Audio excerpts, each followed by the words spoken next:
And joining us live right now from Brazil is the NFL Commissioner Roger Goodell. Roger, good morning, and thank you for being with us. This is a huge game tonight. A lot of people are going to be watching this.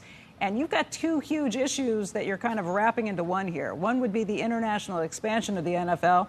The other is what you're doing with streaming. And we could talk about both those things, but why don't we start with the international market and expansion there first? You look at the United States, where football is king, 330 million people. The globe, though, has 8 billion people. How do you get out and really make sure that you take NFL football everywhere? Well, good morning, Becky. It's great to be with you. The reality is the media platforms are essential in that process. We obviously want to reach the most number of people we can through our media partners, because that's how they mostly experience football. But the reality is when we bring our NFL regular season games here, it just creates a whole new environment. It creates really the spark that lights the flame. And everything seems to really take off after that point in time. And we have 38 million fans here already. We hope this will really ignite this market and really become passionate football fans. And we're obviously continuing our games in Europe. We're continuing games in the UK. As we're going to Spain next year. We'll be in Germany this year. We'll be hopefully back to Mexico next year. So we really believe playing the games is a big part of making our game global. That is huge, and I've read so many stories and seen so many things about people on the streets in Brazil really being excited about this and getting out. But I also think about some of the cultural missteps that we sometimes make. And I go back to thinking about when they made the car Nova and they tried selling it in Mexico. Nova means no go in Mexico. Right. You guys took over a Brazilian soccer club, the Corinthians. You took over their stadium, and they hate the color green so much they almost painted the grass green a decade ago. They really hate green there. And you're bringing two teams that both have green uniforms there, the Packers and the Eagles. How did that happen, and how do you make up for it? Well, you try to pick the two best teams, and I think we have. We have two historic franchises. Yes, they wear green, but I think we've gotten over all of that. Everybody here understands. I think you'll see the uniforms tonight. They won't be insulting anyone, so that's not an issue for us.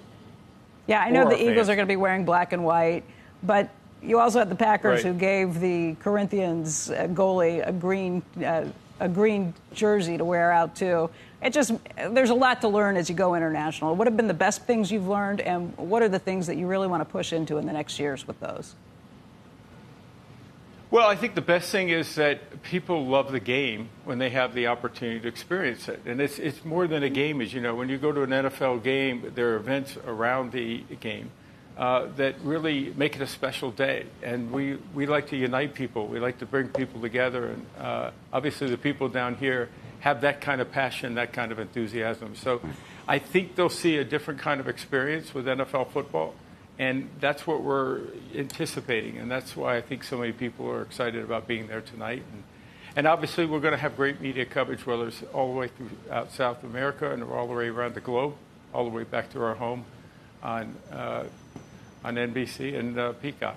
Hey, Roger, how do you think internationally about time zones? You're actually in a decent time zone for players who are in the U.S., obviously, to get down there. But when you think about going to Europe, when you think about going to Asia, obviously the schedules are better, for example, than the NBA or some other leagues that have more games more frequently, where the time difference will become a problem. How far can you go, and how frequently do you think you can really do it long term? Well, we can't change the time zones, but I would say that we learn from every experience. And I think the trip down here, talking to players on both teams yesterday, the trip down here being 11 hours plus for both teams, they really didn't have the same impact, and they think it's really the time zone. So that's a big factor for the guys. And, we play once a week, so that helps, right? We can adjust. When they get back to their home cities tomorrow, they'll be on a similar time zone, and they'll also have 8 days before their next game. So this is all a part of the learning about how many games can we play. The ownership has been great. They have really endorse already playing 8 regular season games. We hope to be close to that next year. And I see a commitment to go further than that if we get to a season of 18-2.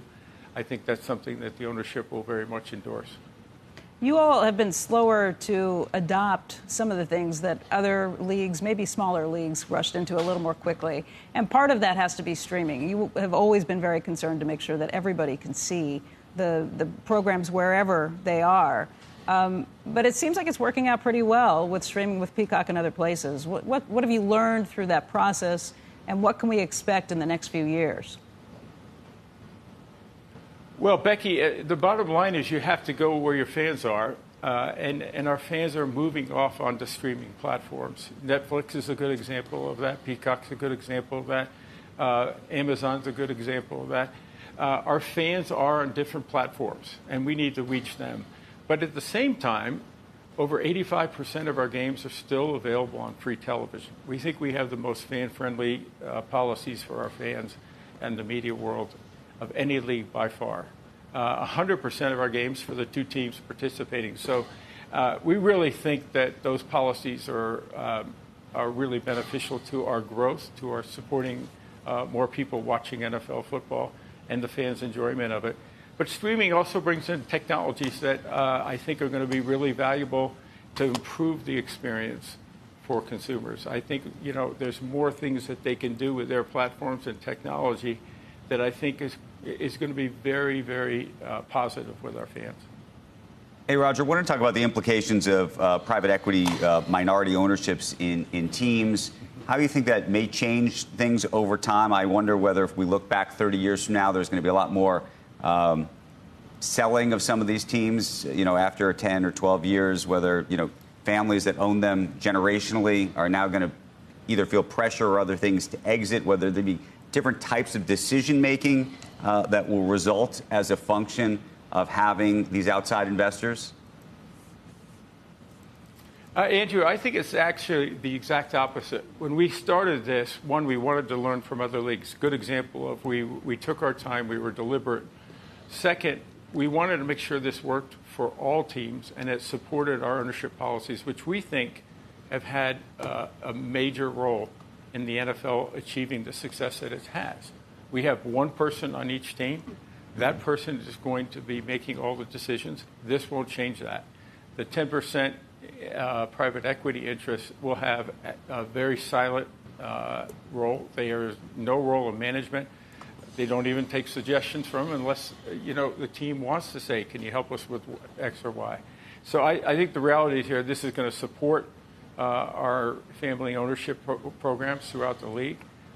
It will give them a chance to get some liquidity, which they can use to invest back in their team, their facilities, however they see fit. So I really believe it's going to strengthen our position, Andrew. And as you know, this is limited at 10%. So it really isn't going to have an impact on that at all.